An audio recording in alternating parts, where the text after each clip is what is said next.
There is a moment in almost every person's life when someone walks in and seems almost too kind, too attentive, too warm.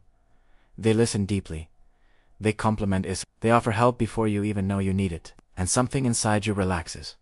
Because it feels rare to meet someone who gives so freely. You tell yourself, this person is safe. You tell yourself, this might finally be someone who sees you. But what you never ask is the question that matters most. What if the kindness you are accepting is not kindness at all? What if it is the first move in a psychological tactic so subtle and so effective that even highly self-aware people fall for it? What if the warmth you feel is not a gift, but a hook? People imagine manipulation as aggressive or obvious. Someone yelling? Someone demanding? Someone controlling through fear? But the darkest manipulators know that fear is too visible. They know direct control triggers resistance. So instead they use the opposite. They use kindness. They use generosity. They use sweetness. Not because they want to lift you up, but because they want to position themselves inside your mind before you even realize what is happening. This tactic has a name in psychology. It is called emotional debt induction. It sounds complicated, but it is incredibly simple at its core. The manipulator gives you something emotionally valuable: support, attention, protection, validation, and your mind instantly labels them as safe. You begin to associate their presence with comfort. You might even begin to trust them more quickly than you normally would. And that is exactly what they want. Our brains are wired to respond to kindness as if it is a signal of safety. Thousands of years of evolution taught humans to depend on cooperative behavior. So when someone treats you well, your brain releases chemicals that lower your guard. You feel connected, you feel grateful, you feel understood. But you also feel something else. Even if you never say it out loud, you feel an unspoken obligation to give something back. This is the first crack in the door that manipulators use. They know that humans are wired for reciprocity. When someone gives, we feel compelled to return the favor. So they give and give and give. Not to lift you, but to make you slowly feel like you owe them something. At first the kindness feels pure, it feels real, it feels like something you should treasure. And so you let them in. But slowly their kindness becomes a pattern, a performance, a strategy. They start studying your emotional needs the way a locksmith studies the grooves of a key. They watch what you respond to. They listen for insecurities you try to hide. They offer sympathy at exactly the right moment. They craft their kindness like a weapon that is disguised as a gift. The truth is that most people do not fall for manipulation because they are weak. They fall for it because manipulative kindness feels like the answer to a problem they have carried silently. If you struggle with feeling unseen, a manipulator will drown you in attention. If you struggle with feeling unappreciated, they will praise you so deeply that you start to crave it. If you struggle with trust, they will present themselves as the safest harbor you have ever known. This is where the trap tightens. The kindness creates connection. The connection creates loyalty. The loyalty creates emotional leverage. And this leverage is what they wanted from the very beginning. At some point, usually early on, the energy begins to shift. They will never say it outright, but you will start to notice subtle expectations. Maybe they want more of your time. Maybe they ask for favors that feel slightly too big for what you would normally do. Maybe they show disappointment when you set a boundary. Maybe they question your loyalty if you say no. And instead of thinking clearly, your mind whispers something dangerous. They have done so much for you. You should give something back. This is the essence of the manipulation. You are not choosing out of freedom. You are choosing out of emotional debt.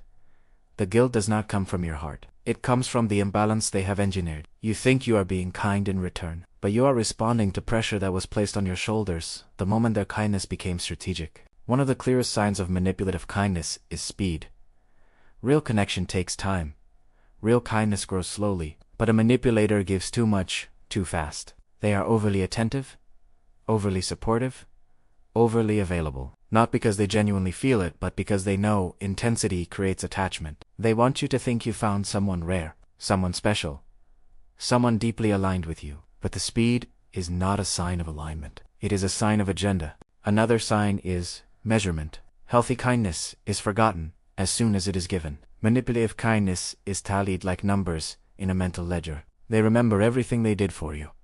They subtly reference the sacrifices they made. They highlight how much they care compared to others. And they do this to reinforce the idea that they have already given so much that you should be grateful. Gratitude is not the goal though. Compliance is. The third sign is what happens when you stop playing along. Their warmth cools.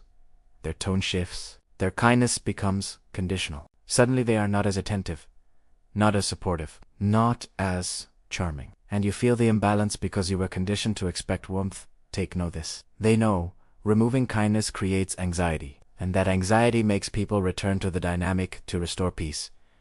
You are no longer choosing them. You are avoiding discomfort. This is why this tactic works so brilliantly. It does not just manipulate your emotions, it manipulates your instincts. We are biologically wired to seek connection and avoid conflict. Manipulators exploit both. They use kindness to create dependence and withdrawal to create fear. The combination makes them incredibly hard to walk away from. But here's the part most people never realize. Manipulators do not behave this way with everyone. They choose targets based on specific psychological signals. They look for people who are empathetic, people who avoid conflict, people who crave connection, people who give the benefit of the doubt, people who have been hurt and want something that finally feels safe. Not because these traits are weaknesses, but because these traits can be used. Understanding this is not about blaming yourself. It is about seeing the structure of the tactic clearly. You cannot defend yourself against a weapon you cannot see. And this tactic is designed specifically to be invisible. So, how do you break the spell? The first step is to break the illusion of emotional debt. You do not owe anyone anything simply because they were kind. True kindness does not create imbalance. It does not create guilt. It does not create expectation. It simply exists. If someone's kindness feels heavy instead of light, it is not kindness. It is libera. The second step is to set small boundaries, not confrontational ones. Subtle ones. Boundaries like taking longer to reply, saying no to small favors, redirecting conversations. These tiny shifts are like psychological smoke tests. Healthy people adapt. Manipulators react. Their discomfort will reveal their intention long before their words do. The third step is to stop explaining yourself. Manipulators feed on explanations because explanations give them material to twist. The less you justify your choices, the less oxygen the manipulation receives. Neutral responses are also powerful. Not angry, not emotional, just neutral. Manipulation cannot latch onto neutrality. The moment you stop rewarding the tactic, you reclaim the power they hoped to extract from you. The deepest lesson here is not about avoiding manipulators. It is about understanding what real kindness feels like so you are never confused again. Real kindness respects boundaries. Real kindness does not rush intimacy. Real kindness does not demand loyalty. Real kindness is not a performance.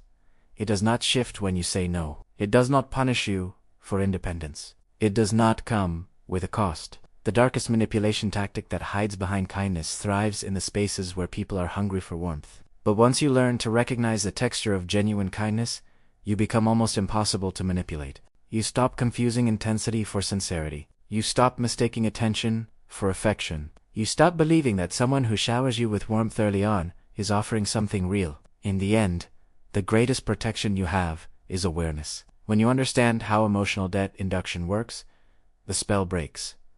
You begin to see the subtle signs. You begin to trust your instincts. You begin to sense when something feels off. And once you can see it, you can choose differently. Kindness is one of the most powerful forces in human connection. But in the wrong hands, it becomes a tool of control. And learn to honor the part of you that senses when a gift is not a gift, but a hook. If you want more videos that help you understand the psychology behind who we are, subscribe for more.